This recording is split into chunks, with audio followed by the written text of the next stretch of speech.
O cérebro ele é a máquina biológica mais fantástica da natureza. Se pararmos para refletir sobre as habilidades do ser humano, o que ele já conseguiu realizar e o que ainda pode chegar a fazer, a gente vai concluir que isso tudo só é possível graças ao funcionamento do cérebro. Esse órgão ele atingiu o mais alto grau de complexidade na espécie humana. E se tem uma coisa que coroa esse elevado padrão de desempenho, é a consciência. Para quem não me conhece, eu sou o Márcio Araruna, eu sou neurologista e sou um grande entusiasta do cérebro humano. Nesse vídeo a gente vai conversar sobre os elementos que constituem a consciência. É um tema fascinante e sem dúvida é um ponto de partida para a construção de um autoconhecimento. Roda a vinheta.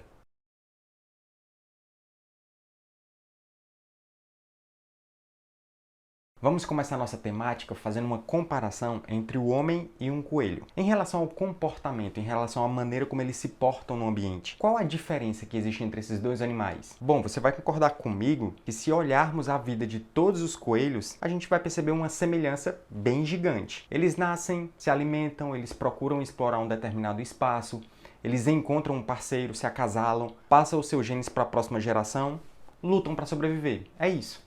Eu resumi a vida de todos os coelhos da face da Terra. Agora, quando eu chego na espécie humana, esse resumo ele é simplesmente impossível. Por quê? Por que nós somos tão diferentes? Por que a vida de cada ser humano ela é tão peculiar? A resposta ela envolve uma palavrinha: consciência. O sistema nervoso do homem ele atingiu um grau de diferenciação fascinante.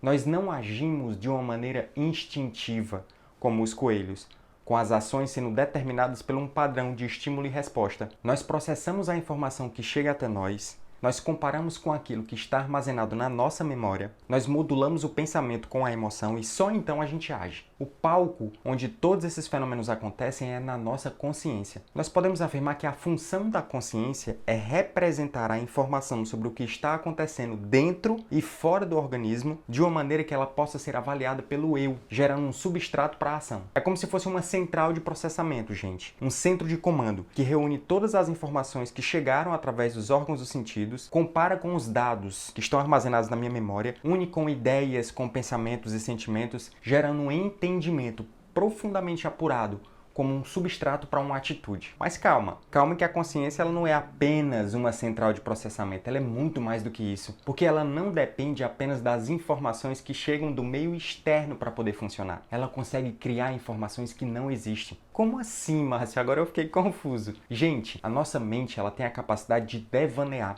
de abstrair, de inventar, de mentir, de criar uma realidade que não aconteceu de fato. A criatividade ela é uma característica humana que embasa essa explicação. É por ter essa habilidade que o homem ele consegue bolar as mais fascinantes teorias, escrever livros de ficção, compor poemas e músicas. Agora pensa comigo, o que significa estar consciente? A gente já entendeu que a consciência ela funciona como um palco para alguns eventos específicos, como sensações, percepções, sentimentos, ideias, os quais isso serve como um substrato para uma ação. Logo, para a gente afirmar que uma pessoa ela está consciente, ela deve ser capaz de abrigar e manipular esses eventos em direção a um objetivo. Ou seja, é preciso haver volição. Vou explicar de uma maneira mais simples, tá? Olha só, quando estamos sonhando, alguns eventos eles também acontecem em nossa mente, você concorda comigo?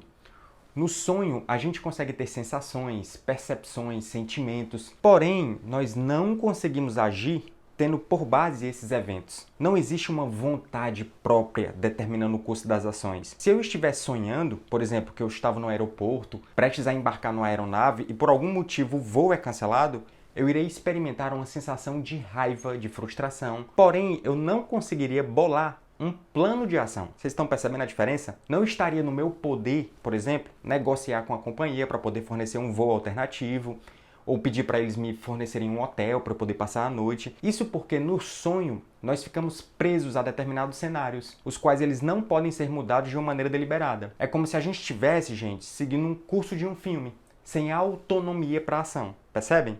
Por isso que no sonho nós não estamos conscientes, pois como eu afirmei anteriormente, para poder a gente estar consciente, é preciso a gente estar no centro das decisões. Agora, olha só como é interessante, ó. Nesse momento eu estou diante da câmera gravando esse vídeo. O mundo está acontecendo lá fora. Tem carros passando na rua, tem pessoas indo e vindo, só que eu estou aqui, concentrado, gravando o vídeo. Para mim, todos os inúmeros eventos que estão acontecendo lá fora não vão se tornar uma realidade, porque um acontecimento, ele só passa a existir quando ele é contemplado pela consciência. Para mim, a única coisa que está acontecendo nesse momento é essa experiência de gravação. Pode ser que nesse exato momento, nesse exato instante, uma tragédia esteja se delineando ali na casa do vizinho. Para minha percepção, isso nunca viraria uma realidade de fato. A não ser que mais tarde, ao ligar o jornal, eu me deparasse com a notícia de uma tragédia. Ou seja, os eventos externos, eles não existem a menos que tenhamos consciência deles. Assim, a consciência ela expressa uma realidade que é subjetiva, mas ela é uma realidade individual, ela é única. A percepção que eu tenho da realidade é totalmente diferente da que você tem. E eu digo mais, embora tudo que a gente sinta, cheire, escute ou lembre seja um potencial candidato para poder entrar na consciência, as experiências que de fato se tornam parte dela são em um número bem menor do que as que foram deixadas do lado de fora. Interessante, né? Então, desse modo, embora a consciência ela seja um espelho que reflete o que os nossos sentidos nos dizem, ela reflete essas mudanças de uma maneira muito seletiva e ela ativamente molda esses eventos, impondo-lhes uma realidade que é bem própria. Sabe aquela história que a gente já viu? A gente já viu isso em filme e existem relatos também de uma pessoa que está na beira da morte, assim, no leito de morte, e ela fala que passa uma sensação de filme na cabeça dela. Tudo que ela viveu é como se fosse um filmezinho que foi passado nessas experiências de quase morte. Pois bem, podemos afirmar que o somatório de todas as informações que entraram na consciência, tudo que a gente escutou, viu, sentiu, esperou, né? As esperanças, tudo que a gente sofreu desde o nascimento até a morte, é o que a gente pode chamar de nossa vida. Então a nossa vida, ela pode ser resumida com todas as informações que entraram nessa caixinha que a gente chama de consciência. Então assim, embora a gente tenha certeza de que existem muito mais coisas que aconteceram, mas que não chegaram a entrar na minha consciência, eu só tenho evidência daquilo que chegou a encontrar um lugar nela. Beleza, Márcio, eu entendi várias coisas. A consciência ela é como se fosse uma central de comando, a realidade experienciada por uma pessoa só existe na medida em que passa por essa central de comandos, né? Agora, onde é que fica a vontade? Onde é que entra a ação? Afinal de contas, você diz pra gente o seguinte, que para estar consciente é preciso estar no centro das decisões. Massa! Excelente questionamento. Olha só, eu te falei que nem todas as informações elas entram na consciência. Muita coisa é deixada do lado de fora. Até porque se não fosse assim, se não houvesse essa seletividade, nós iríamos experimentar uma verdadeira confusão na mente. Haveria uma barulheira de dados, sem ordem, sem forma, sem uma hierarquia de importância. Já pensou como seria, por exemplo, sentar no banco de uma praça e ter a plena consciência de todos os estímulos possíveis? Sensação tátil do banco, o vento no rosto, o canto dos pássaros, toda a informação visual do ambiente, todos os sentimentos, sensações, lembranças, pensamentos, o burburinho químico que está sendo gerado pelos diversos receptores que monitoram a qualidade do sangue, como taxa de glicose, pH, nível de oxigênio, enfim. Imagina se todas essas informações entrassem na consciência. Isso seria um caos. Você concorda comigo? Então a gente sabe que não é assim que a coisa funciona. Existe uma ordem na consciência. As informações elas são processadas tendo por base um direcionamento. A minha pergunta para você agora é a seguinte, qual é a força que mantém essa ordem? Por enquanto vamos chamar essa força de intenção, beleza? Quando uma pessoa ela deseja alguma coisa, quando ela quer fazer algo, antes ela precisa expressar uma intenção na consciência. Assim nós podemos afirmar que a intenção ela nos capacita a exercer o livre-arbítrio, certo? Agora, é preciso compreender que ela não surge aleatoriamente. Na verdade, a intenção ela é moldada por 3 perspectivas. Primeiro, perspectiva que vem das necessidades biológicas. Segundo, que vem das metas sociais. E terceiro, a partir do direcionamento do self. As intenções elas atuam como se fosse um campo magnético, movendo a atenção para alguns objetos e afastando-a de outros. Ela tem o poder de manter a nossa mente concentrada em alguns estímulos em detrimento de outros. Do ponto de vista biológico, que é a primeira perspectiva que eu falei, né? A intenção ela aparece para restabelecer a homeostase do organismo, para proporcionar o senso de autoproteção, ou então para promover a procriação da espécie. Vamos falar através de exemplo, né, que fica bem mais fácil de visualizar. Quando o nível de glicose cai no sangue, o organismo ele libera hormônios e a pessoa ela tem a sensação de estar com fome. Nesse momento, o que é que acontece?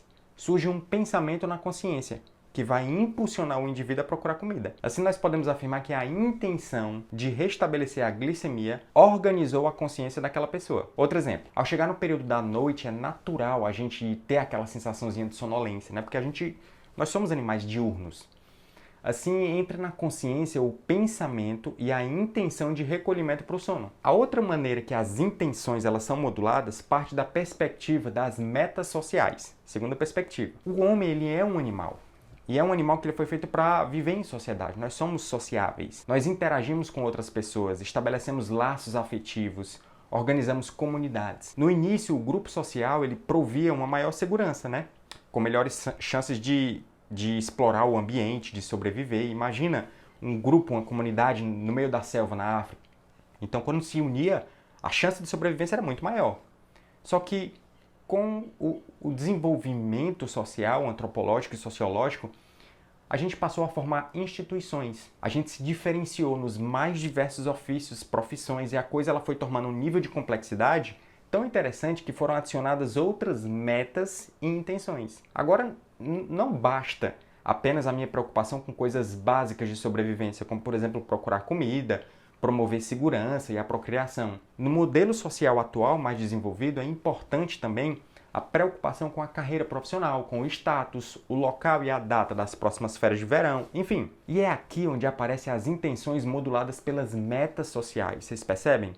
É uma nova forma de organizar a consciência. Olha só como é interessante. Vamos voltar para aquele exemplo da pessoa que tem um nível baixo de glicose no sangue. Biologicamente, vai aparecer a intenção de procurar comida na consciência dela, certo? Agora imagina que essa pessoa ela faz parte de um grupo religioso que está promovendo um jejum em favor de orações. Nesse caso, uma outra intenção passa na frente do impulso biológico de se alimentar e faz essa pessoa manter aquele estado baixo de glicemia. Agora imagina que essa pessoa, na verdade, ela está segurando a fome com intenções políticas, fazendo uma greve de fome, estando disposta a ir até as últimas consequências em favor da sua ideologia.